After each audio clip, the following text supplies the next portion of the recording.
guys, Erica Osborne here again with the Think Real Estate team. This is for section number 2 with Janet McCaskey. McCaskey, dang it, I'm gonna McCaskey and Associates Insurance Agency.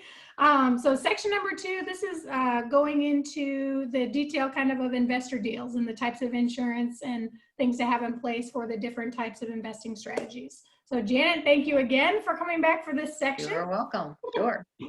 All right, so me and my team, we deal largely with investors. So these are some of the questions that we get, and we, of course, it's nice for us to know this information in our back pocket as well. But sure, we're going to start out, and so all right, you're about to buy a rental property that already has a tenant in place. So turnkey, what type of insurance should the investor place on it? Okay, so you're going to go straight to a landlord policy, which in reality is kind of like a homeowner's insurance policy. The big difference between the two is the contents. Obviously, your tenant's in there with their own belongings. You don't need contents coverage. You might need a small amount to cover a stove, refrigerator, washer, dryer, something like that. Or you might have left a little bit of furniture in there for some reason that you want covered. Average is about $5,000 in contents that I see most investors put on their property just to give them a coverage. But all in all, it pretty much acts exactly like a homeowner's policy from there. So it's very easy to put in place. Again, it's going to be credit driven, so your premiums are going to change and just be based on different companies and what they're going to charge for it. And does it matter? Does the fact of whether you put it in your personal name or in an LLC, does that ever have anything to do with the cost? Does that affect anything? It can reduce your options of companies to write. Like I have some that won't write in an LLC. They'll write in your personal name, but they won't write it in an LLC. One particular one, they'll write it in your personal name and I can endorse the LLC on as an additional insured, but it's not actually in the LLC. So sometimes that can pose a little bit of a hiccup depending on how you're set up, but it's not a big deal. So there's companies out there that'll do it either way. All right. So all right, now you're going to buy a rental property that's vacant but ready to rent. Would you put that same insurance policy on it, or is there something else that you need to put on it because it's currently vacant? I would probably do a little more digging and ask you a few more questions. Are you going to be doing anything to it? Carpeting, paint? What's your timeline of having an occupant in the building? Generally, if you're 30 to 45 days out of having somebody in there, I can buy you that time and we can do that regular landlord policy.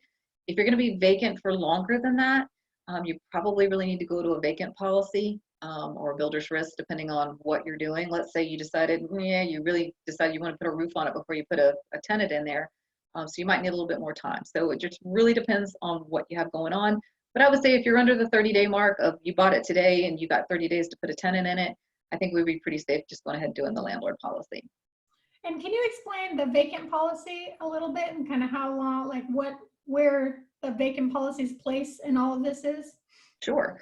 My number one thing for vacant policies is, unfortunately for a military family, they've had to leave the area and the house hasn't sold yet, but it's still on the market. So you put a vacant policy in place for that kind of situation. Unfortunately, a decedent account, somebody's passed away and the house is vacant. They're trying to, get it cleaned up, take care of, all the legal issues that go along with that. You'd see a vacant policy. And then if you're running on, I've seen this on a builder's risk where they've remodeled it, rehabbed it, it's on the market, it just hasn't sold yet. So their builder's risk runs out, so they'll put a vacant in place until they can get it to the closing. So it's going to just protect you liability-wise and also for your investment of the property. You wouldn't want to lose any value that you put into it already. So it sounds like vacant policies, though, are again going to come at different terms. Like you can get, I'm sure, different terms of it, correct? 3 months is going to be the shortest term available on the vacant. Unfortunately, I've seen people that have needed it for 30 days, but they just suck it up and have to buy the 30-day vacant. They are not cheap. It's not the best way to go if we can possibly avoid it. So I try to work with clients as best I can to not have you go into a vacant unless it's just really the only option. All right. All right. So what about, now we're going to flip into some of these scenarios. So rehab and hold. So somebody's doing what in our industry you call a BRRRR. So you buy it, you rehab it, you rent it out, you refinance it, and you hold it. So what type of policy would you recommend putting on something like that? Again, it's going to go back to the timeline of the investor.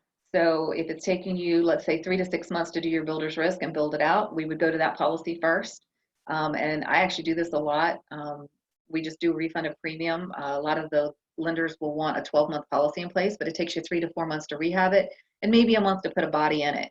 So we'll go ahead and do the builder's risk for the 3 or 4 months, which is a paid in full policy up front, unfortunately. So it is a little money out of the investor's pocket. However, you can get that money back, and then we'll move it over to a landlord policy once you're within that window of actually putting a tenant in it. And generally, I can do that based on a lease. So let's say today, you've got a lease, but they're not moving in for another 25 days because it's the first of the month. They'll take that lease as part of the landlord, so you don't have to wait until the tenant's actually in the property, just as long as I have a signed lease. And so for those builders risk policies, if they like them paid in full for a year, what is there's a word I want to use in the industry, but I don't know the word, but Okay. What's is it 6 months earned premium and then you can get the rest refund? Like what's It depends on the policy. So 3 months is fully earned, so you're not going to get any money back. 6 months is 50% earned. And then anything, I think 9 month and 12 month are both 25% earned. So it's just staggered and it's prorated to the day.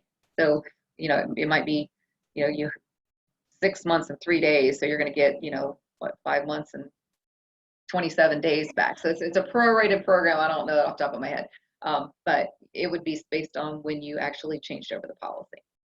all right.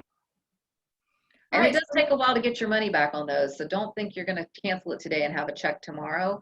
Turnaround time on those are usually 3 business weeks. So, I mean, you're talking, 21 to 28 days time before you're going to get your refund back on those. So in reality, an investor needs to plan to pay a year, in a perfect world, a year premium out for that. But then potentially, if finishing the project early, they could receive some premium refund over somewhere after 3 weeks, 3 business weeks. I mean, I have one right now. It was a 12-month builder's risk, and 5 months into it, he had rehabbed it. It was a 4-unit apartment building, and now has it completely occupied. It's been completely rehabbed, completely occupied. So the refund he got actually paid for the new 12-month policy as a landlord. Awesome. So now you've got that lag time between that 4 weeks, but we can work out, some billing arrangements as far as getting payment on the new policy. You break it down into 12-month installments, and then when you get your money back, just pay the whole thing off. So we've got some creative ways we can work around that for the money. Cool. All right, so flip. Somebody's doing a flip house. How would you recommend they handle the insurance for that? Builder's risk most likely is going to be that. I mean, it could be a vacant. I have seen some houses that have been completely rehabbed and they were wholesaled for whatever reason. So it would either be a builder's risk or a vacant, depending on the property. And that's pretty much your option, since it's going to be sitting there until you flip it and sell it to someone else. And if you do a builder's risk, how do you determine the values and things? What kind of questions do you ask when trying to determine what you need to know for a builder's risk? I'm going to ask you for purchase price. I'm going to ask you for your rehab budget. I have one particular investor who is just awesome. He sends me this huge spreadsheet of what he's doing, how much it's going to cost, and he actually needs it for his money, for his lender. So it's really great to have all that information, and I go and research the property.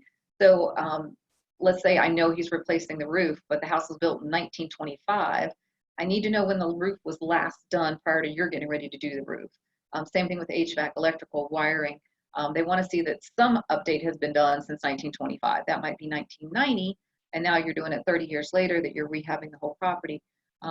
So I pretty much underwrite it just like a house. I'm going to ask you, are there going to be dogs on the property? Is there a pool on the property? That can be a big deciding factor on builder's risk. Is the pool coming out? Is the pool staying? I mean, so it really is very specific to each property. But pretty much just all the standard questions that you would be asked on a homeowner's is going to come up, with the exception of purchase price, your rehab budget, and what are you doing on your rehab. And anything structural can change it as well. So let's say you're, as we call it, popping the top, and you're adding a second floor onto a building. We need to allow that house might have been 1,000 square foot, but when you're done, it's going to be 2,000 square foot. So we need to have all that information and know what was coming at us. And then I do after repaired value as close as possible. So I calculate all that out. So even though you bought it for 50, you're putting in 50, but after repaired value is going to be 200. I'm looking at that after repaired value, because if it burns down tonight and you're selling it tomorrow, what do you want for it? What you put in it or what you're going to sell it for tomorrow morning? you really want to have what you put into it. So we want to make sure you're covered all the way around. Great. All right, what about the ever-loved vacation rental in our area? We have a wonderful area for short-term rentals and vacation rentals outside of this COVID market, but what kind of insurance does somebody who runs short-term rentals put into place? There's a lot of carriers that have come around with the short-term rentals. I actually have a client, they're very big on Airbnb. There's an endorsement you get out onto the policy, and it's not hugely expensive. They've actually started embracing the shorter term rentals just because it is a product. They're going to charge for it, absolutely. But there are carriers out there that'll do it. There's some out there that just will not do it.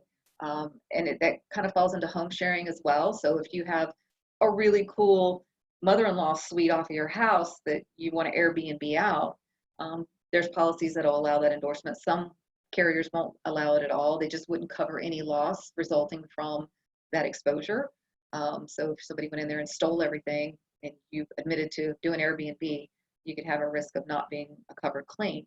But there are carriers out there that'll definitely cover that risk. So I just tell people, be honest and upfront.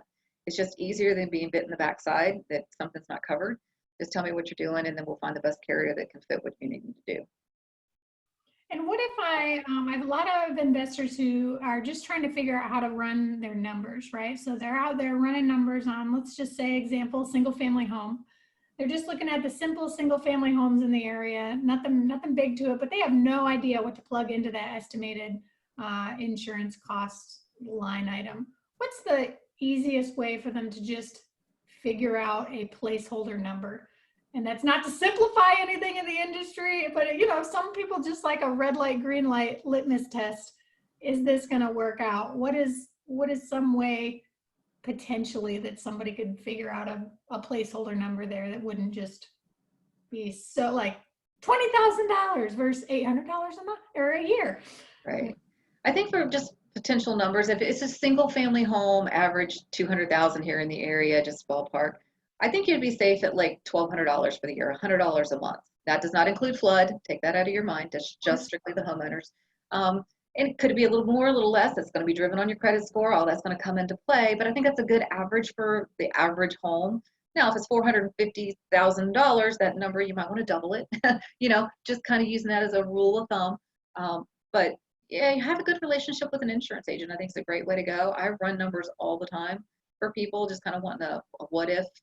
And a lot of times I have a relationship with them already, so I can give them a better ballpark because I have all that insider information from them already of credit scoring and what their current policies are looking like. So I can give them a really good idea. If they've got 3 houses that are all about 1,500 square feet, I can give them a pretty good idea. If they bought another 4th house at 1,500 square feet, it's going to be about the same premium. Now that could also change with locations. Some premiums, if it was right on the water, it's going to be a little bit higher than if it were out in Suffolk. So it really just depends on the location of the property as well. All right, so bottom line, find yourself a fabulous insurance agent, just like Janet. Get in her back pocket. And the pros will help you out. Bottom line, the pros are where you need to go for that info. But I appreciate that little placeholder number to use as kind of maybe a general rule of thumb for the classic median house that somebody's going to invest in here in the area. But all right, that's my investor chunk right there. It's just it's basic stuff at the moment. So all right, we're leaving with this investor chunk, and we're going to be back with flood. So hang tight. We're coming back.